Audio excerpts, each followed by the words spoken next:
लोग पूछते हैं ना कि जब भोजपुरी सिनेमा का दर्शक सबसे बड़ा है, सबसे ज्यादा है, तो ये सिनेमा बड़ा क्यों नहीं हुआ? भोजपुरी सिनेमा को भोजपुरी में काम करके हिंदुत्व का नाम लेके सब कुछ किए, कमाए, खाए, आज भोजपुरी इंडस्ट्री बंद हो गया। सब जगह फिल्म इंडस्ट्री होती है, भोजपुरा में ऑर्केस्ट्रा इंडस्ट्री है। ये एक्चुअल में जितना फिल्म इंडस्ट्री थी, ये सब ऑर्केस्ट्रा वाले हैं, सब टाली पे चढ़ के नाचा है सब, आज वो बन गया सब। एक्चुअल में यही है। भले अगर आपको लगता है कि भोजपुरी इंडस्ट्री सिर्फ लॉलीपॉप और छलकता हमर जवानियों तक महदूद है और ये सिर्फ 25 करोड़ लोगों का मनोरंजन कर रही है, तो आप बिल्कुल गलत हो। जिसे आप एंटरटेनमेंट समझ रहे हो वो दरअसल एक विजुअल कॉर्नोग्राफी का कारोबार है। जिसे आप स्टार मानते हो वो दरअसल एक ऐसे सिंडिकेट का हिस्सा है जो टैलेंट को नहीं, सिर्फ ऑब्जेक्टिफिकेशन और वल्गैरिटी को बेचता है। भोजपुरी और साउथ में ढोंडी से इतना प्रेम क्यों होता है? सबसे ज्यादा पैसा वही है। जरा सोचो एक बार कि जब आप अपने घर पे बैठ के YouTube पे कोई भोजपुरी सॉन्ग चलाते हो और बच्चे वहाँ आ जाते हैं, तो क्या आप कंफर्टेबल फील करते हो? नहीं, आप चैनल चेंज करते हो, लेकिन आप फिर भी उसी एल्गोरिथम का हिस्सा बनते हो, क्योंकि सिस्टम ही इस तरह से डिजाइन किया गया है कि आप देखो, शेयर करो, व्यूज बढ़ाओ, चाहे कंटेंट कितना भी गिरा हुआ क्यों ना हो। ये इंडस्ट्री आपकी क्यूरियोसिटी को अपना हथियार बनाती है। हर साल बिहार और यूपी के छोटे शहरों से हजारों लड़कियां और लड़के लखनऊ और पटना के चक्कर लगाते हैं। सपना एक ही होता है, दिनेश लाल यादव या पवन सिंह बनना, लेकिन हकीकत उन्हें मिलता है कि ऐसा दलदल जहाँ पहला सवाल एक्टिंग का नहीं बल्कि कॉम्प्रोमाइज का होता है। अगर आप चाहोगे तो आप करोगे कॉम्प्रोमाइज, आप नहीं चाहोगे तो दुनिया की कोई ताकत आपको करा लेगी क्या? नहीं करा लेगी। ये आप ही हो जो चूज करते हो। कोई गोरखपुर से आता है, कोई आरा से, कोई बक्सर से, सबकी आंखों में एक ही ख्वाब होता है, बड़े पर्दे पे अपना चेहरा देखना, अपने घर वालों का फक्र से कहना कि हमारा बेटा बेटी स्टार बन गए। लेकिन ये इंडस्ट्री उनका वो ख्वाब नहीं बल्कि उनकी मजबूरी नोचती है। उस फिल्म की मेन लीड हूँ और मेरे ही पोस्टर पे से फोटो हटा दिया, तो मैंने कहा यार वेरी नाइस। तो इसलिए आज हम भोजपुरी इंडस्ट्री के उस पर्दे को फाड़ेंगे जिसे ये लोग कल्चर के नाम पे छुपाते हैं। कास्टिंग हाउस से लेकर गैंग वॉर तक और गन कल्चर से लेकर आर्टिस्ट मैनिपुलेशन तक, आज सारी चीजों की धज्जियां उड़ाएंगे। अगर डेटा देखोगे तो भोजपुरी इंडस्ट्री साल में 80 से 100 फिल्में बनाती है और बजट कुछ लाख से लेकर के 2 से 3 करोड़ तक जाता है। लेकिन आपको पता है कि इनमें से 90% फिल्में कभी थिएटर तक पहुंच ही नहीं पाती। ये सिर्फ और सिर्फ यूट्यूब के थंबनेल और हॉट सीन्स के लिए बनाई जाती है। सोचिए, एक फिल्म बनती है, करोड़ों खर्चा होता है, महीने भर की शूटिंग होती है और एंड में वो सिर्फ एक यूट्यूब अपलोड बन के रह जाती है, जिसका थंबनेल किसी एक्ट्रेस की क्रॉप फोटो होती है। टाइटल में लिखा होता है कुछ ऐसा जिसे मैं यहाँ बोलना भी पसंद नहीं करूंगा। मतलब ये सिनेमा नहीं, ये क्लिक्स का कारोबार है। मुंबई की तरह यहाँ भी हर साल लगभग 30,000 नए लोग किस्मत आजमाते हैं, पर यहाँ स्ट्रगल एक्टिंग स्कूल से नहीं बल्कि चीप प्रोग्राम और स्टेज शो से शुरू होती है। हमारी हर राज्य में फिल्म इंडस्ट्री होती है, हमारे राज्य में ऑर्केस्ट्रा है। नहीं समझ में आ गया? कोई स्टैंडर्ड नहीं है। 4 को चौकी साजो, सट्टा बुक करो, हीरो आके नाच के चल जाएगा। इन स्टेज शोज की हकीकत तो और भी तल्खी है। एक नया आर्टिस्ट 5,000 रुपए में किसी लोकल नेता के बर्थडे पे परफॉर्म करता है, वहां से कनेक्शंस मिलता है किसी छोटे प्रोड्यूसर का। अब प्रोड्यूसर कहता है कि आपका फेस कैमरा फ्रेंडली है, एक छोटा रोल दूंगा और बस आप जाल में आ जाते हो। यार टैलेंट की वैल्यू 0 है। अगर आप एक लड़की हैं और आपको एक्टर बनना है तो आपकी एक्टिंग स्किल्स से ज्यादा आपके स्किन शो करने का स्टैमिना देखा जाता है। ये सिर्फ अंदर की बात नहीं रही, पब्लिकली अवेलेबल यूट्यूब डेटा देखोगे तो भोजपुरी के टॉप ट्रेंडिंग वीडियोस के 80% से ज्यादा हिस्सा आइटम नंबर्स और डबल मीनिंग सॉन्ग्स होते हैं। मतलब ऑडियंस भी वही डिमांड कर रही है, तो दोनों तरफ से सप्लाई एंड डिमांड एक ही गटर में मिल रहे हैं।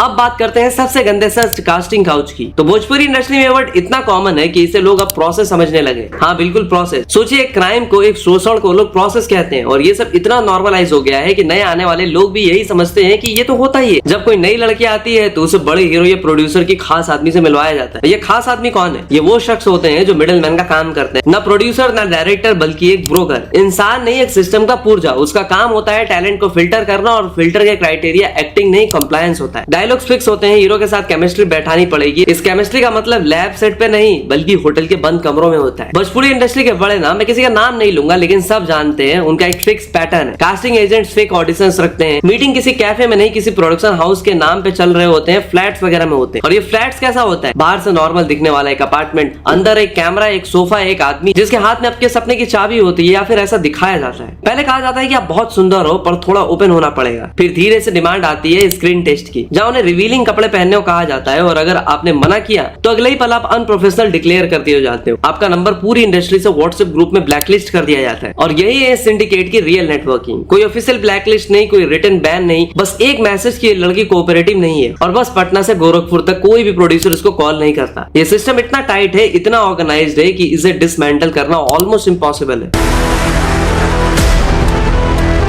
यहाँ सिर्फ लड़कियां शिकार नहीं है, भोजपुरी इंडस्ट्री मेल डोमिनेंस और यूगो की सबसे गंदी मिसाल है। यहाँ टैलेंट नहीं, कास्ट और गैंग चलते हैं। और ये बात सीधी कहनी पड़ेगी, भोजपुरी इंडस्ट्री में आपकी कास्ट आपके स्क्रीन टाइम से ज्यादा इंपॉर्टेंट होता है। अगर आप सही बिरादरी के नहीं हो तो चाहे आप नसरुद्दीन शाह जैसी एक्टिंग ही करो, आपको साइड रोल से ऊपर कुछ नहीं मिलेगा। एक तरफ पवन सिंह का कैंप है तो दूसरी तरफ खेसारी लाल यादव का तंबू। इनकी आपसी लड़ाई सेट से शुरू होकर फैंस के बीच गाली गलौज तक पहुंच जाती है, लेकिन इसमें पिस्ता कौन है? एक नया आर्टिस्ट। इमेजिन करो कि आप एक छोटे गांव से आते हो, बहुत मुश्किल से एक रोल मिलता है एक फिल्म में। शूटिंग के दूसरे ही दिन आपको पता चलता है कि इस फिल्म में एक बड़े नाम का कैमियो है और वो बड़ा नाम दूसरे कैंप का दुश्मन है। मतलब अब तो आपकी जॉब गई। आपने कोई गलती नहीं की लेकिन आप बीच में आ गए। अगर आपने एक कैंप के साथ काम कर लिया तो दूसरा कैंप आपको बैन कर देगा। ये इंडस्ट्री नहीं है, एक फील्ड में एक रियासत है जहाँ कुछ बाहुबली एक्टर्स डिसाइड करते हैं कि कौन काम करेगा, कौन भूखा मरेगा। और ये बाहुबली सिर्फ मेटाफोर नहीं है, इनमें से कई के कनेक्शन सीधे लोकल क्राइम्स और पॉलिटिकल नेटवर्क्स हैं। इन लोगों को चैलेंज करना मतलब अपनी सेफ्टी को रिस्क में डालना।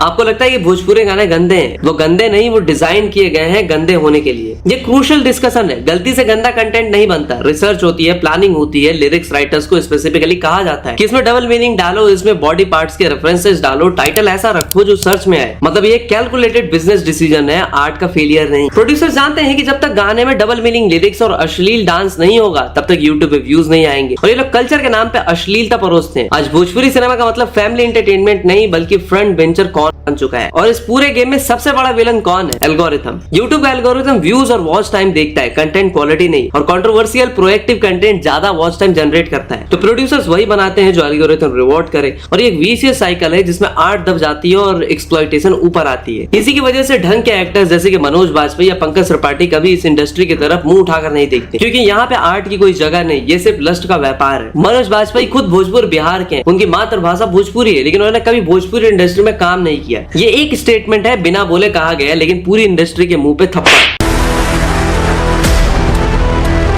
अब आते हैं कड़वे सच पे जो शायद बहुत लोगों को बुरा लगेगा। और मैं पहले ही क्लियर कर देता हूँ कि जो मैं कहने वाला हूँ वो अनकंफर्टेबल है पर जरूरी है। जब ये एक्ट्रेसेस स्ट्रगल कर रही होती हैं तब ये खुशी खुशी इन प्रोड्यूसर्स और हीरोज के क्लोज आ जाती हैं। फेम पाने के लिए, स्क्रीन पाने के लिए, ये सब जानते हुए भी कि सिस्टम गंदा है, वो इसका रिस्क लेती हैं और इसका हिस्सा भी बनती है। लेकिन जैसे ही वो फेमस हो जाती है या उनका करियर नीचे गिरने लगता है तो वो अचानक विक्टिम कार्ड खेलती है। अब यहाँ पे एक इंपॉर्टेंट नुआंस है जो समझना जरूरी है। पहली बात, कोर्शन और कंसेंट के बीच की लाइन बहुत ही थिन होती है जब पावर इम्बैलेंस इतना बड़ा हो। एक लड़की जो गोरखपुर से आई है, जिसके पास पैसे नहीं है, कनेक्शंस नहीं है, और एक पावरफुल आदमी उस पर प्रेशर डाल रहा है, तो क्या उसका हाँ सच में हाँ है? ये एक सीरियस सवाल है जिसे डिसमिस नहीं किया जा सकता। दूसरी बात और ये भी है, उतनी ही इंपॉर्टेंट है, अगर आपको अपने दम पे पहचान बनानी है तो पहले दिन से ही नो कहना सीखिए। लेकिन नहीं शॉर्टकट सबको चाहिए। जब आपने खुद अपनी मर्यादा का सौदा किया तो बाद में रोना कैसा? मैं ये नहीं कह रहा कि हैरेसमेंट सही है, हैरेसमेंट क्राइम है, लेकिन कंसेंट से किया गया कॉम्प्रोमाइज बाद में हैरेसमेंट नहीं बन जाता। और ये बात उन लोगों के लिए भी है जो इंडस्ट्री को बाहर से सपोर्ट करते हैं, जो कल तक इन एक्ट्रेसेस के अश्लील सॉन्ग्स पे व्यूज देते थे और जिन्हें सर्वाइवर बोल रहे हैं। अकाउंटेबिलिटी सिर्फ इंडस्ट्री की नहीं, ऑडियंस की भी है। भोजपुरी इंडस्ट्री का एक और डार्क साइड है जिसका नाम है द नेक्सस ऑफ पावर। मतलब यहाँ सेट पे असली बंदूकें दिखना आम बात है। प्रोड्यूसर्स के पीछे अक्सर लोकल नेता या बाहुबली का पैसा लगा होता है, इसलिए अगर किसी आर्टिस्ट के साथ गलत होता भी है तो वो पुलिस के पास नहीं जा सकता। और वो आर्टिस्ट डरता क्यों नहीं? देखो, प्रोड्यूसर्स का सीधा कांटेक्ट एसपी से है, डीएम से है या किसी एमएलए से है, तो कंप्लेंट करना कोई मतलब नहीं होता है। एफआईआर रजिस्टर भी हो गई तो केस कौन लेगा, गवाह कौन देगा? पूरी इंडस्ट्री आपके खिलाफ हो जाएगी। ये पावर स्ट्रक्चर इतना डीप है कि इंटरनेशनल जर्नलिस्ट भी इस टॉपिक पे रिपोर्टिंग करने से कतराते हैं। लोकल रिपोर्टर की तो बात ही मत करो ना, तो धमकियां मिलती है, कुछ केसेस में तो तक दिया जाता है। यहाँ की पॉलिटिक्स बॉलीवुड से भी बहुत गंदी है। यहाँ अवार्ड्स खरीदे जाते हैं, यूट्यूब व्यूज बॉट से बढ़ाए जाते हैं, और जो सच बोले उसे इंडस्ट्री से बाहर निकाल दिया जाता है। अवार्ड्स वो ट्रॉफीज जो ऑडियंस को एक आर्टिस्ट की लेजिटिमेसी का प्रूफ लगती हैं, और व्यूज बॉटिंग तो अब इतना ज्यादा नॉर्मलाइज है कि कुछ चैनल ओपनली सर्विसेज हायर करते हैं। 10 लाख व्यूज 15,000 रुपीज। इस तरह की फैब्रिकेटेड पॉपुलैरिटी रियल पॉपुलैरिटी की तरह दिखाई देती है, और एल्गोरिथम उसे जेन्युइनली पुश करने लगता है। एक झूठ इतना बड़ा हो जाता है कि सच बन जाता है।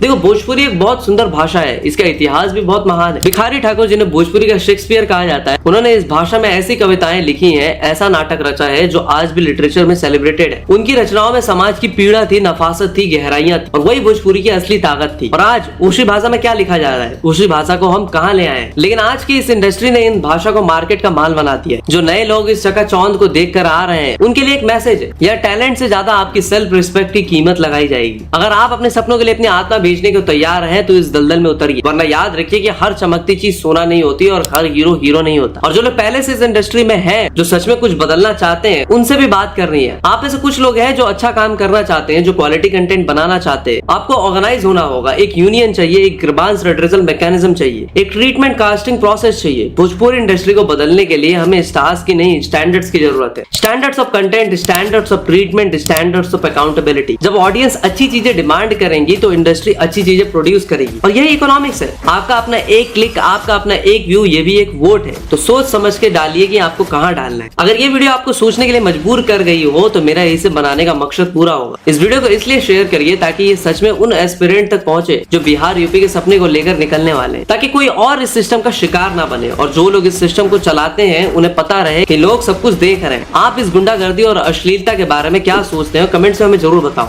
और अगर आप खुद इस इंडस्ट्री से हैं और कुछ शेयर करना चाहते हो तो वो भी बताओ। मैं मिलता हूँ आपसे अगली वीडियो में, तब तक के लिए हर हर महादेव।